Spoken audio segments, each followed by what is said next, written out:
Now with a striking call for change from one of America's top CEOs.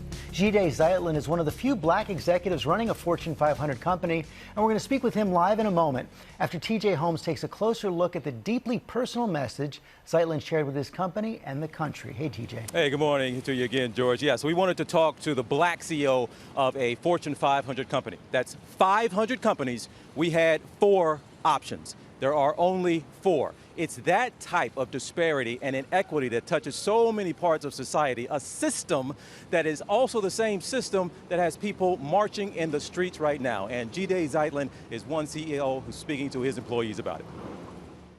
An emotional message from Jide Zeitlin, the CEO and chairman of Tapestry, the company behind fashion brands Coach, Kate Spade, and Stuart Weitzman. Addressing the protest and vandalizing of their New York City stores, in a letter to thousands of employees, he writes, "I sat down several times to write this letter, but stopped each time, my eyes welling up with tears. This is personal." Going on to say, "We can replace our windows and handbags, but we cannot bring back George Floyd, Ahmaud Arbery, Breonna Taylor, Eric Garner, Trayvon Martin, Emmett Till, and too many others. Each of these black lives matter." Zeitlin is a minority in society, a downright rarity in business, one of only 4 black Fortune 500 CEOs. In his letter, Zeitlin draws on his experience as a young black man traveling to South Africa during apartheid. What began as a political gathering quickly changed when the church was surrounded by armored vehicles, he writes. The orders over bullhorns turned into tear gas and eventually rubber bullets. The lessons learned that summer have remained with me for a lifetime. Also invoking Dr. Martin Luther King Jr. Whatever affects one directly affects all indirectly. Adding, almost 60 years have passed, yet America is still struggling to solve a 400-year-old problem. We cannot leave that task to others.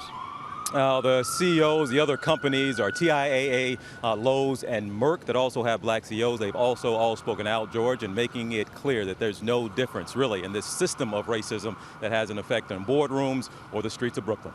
Okay, thank you, TJ. Let's bring in Jide Zeitlin now. Mr. Zeitlin, thank you for joining us this morning. I want to pick up on that line you quoted from Martin Luther King. We cannot leave this task to others. So what's the most important thing that you and your fellow corporate leaders can do right now? Most important thing, in my view, and first of all, good morning, George. The most important thing that we can do is to be human, right? I'm a human being. My 25,000 colleagues around the world are human beings. And we've come through an extraordinary year, 2.5 months locked into our homes, now watching, it seems as though every day, another man or woman getting shot or getting choked on the streets of America, on our streets. And so this is the opportunity for us to be vulnerable, to connect with our employees, to connect more broadly with society. If you're not vulnerable now, whenever are you going to be vulnerable? That's a good question. I was talking to a friend of mine the other day, an African-American, also a top executive and entrepreneur, and he said something that really stuck with me. He said, going forward, it's not enough not to be racist. No one thinks they're racist. We have to be anti-racist. And I was just wondering what that means to you, and how do we create a culture that is anti-racist? Yeah, I think part of it is by having honest conversations, such as this conversation, such as the conversations that we have across Tapestry and that we're going to have more of as we go forward. But it's partly also, I think people often talk about anti-racist. From where I sit, you should see color. You should see differences. You should see lots of types of differences. And then you should celebrate those, because you should realize that at the end of the day, we're stronger because of our diversity, because people with different perspectives, different insights, are much better at solving problems, or much better at coming together than if everybody has the same perspective. So, for me, anti-racism isn't the lack of color. In fact, if anything, it's probably the accentuation of color, but then the appreciation of that, the appreciation of the differences that each of us come to a conversation with, to trying to solve problems with.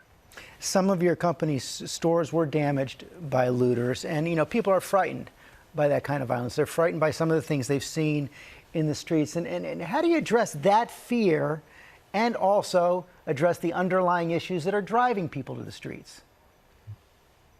First, I acknowledge that fear. I understand that fear.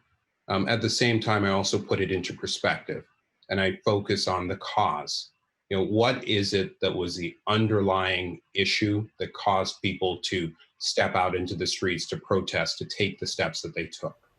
And my sense is if you can do that, then you can begin realizing, as the quote that TJ made up front, we can fix our broken windows, right? We can replace our handbags. In fact, the losses that we suffer there are minimal relative to frankly, the broader losses that society is suffering from, and from the loss of life that so many families are suffering from.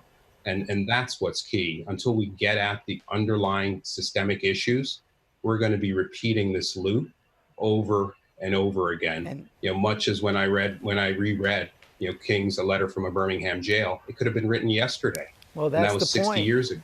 That was 60 years ago, and he referenced a 400-year-old problem. How do we have hope? Yes. Sorry, I missed your Sorry, question. how do we have hope in the face of a 400-year-old problem?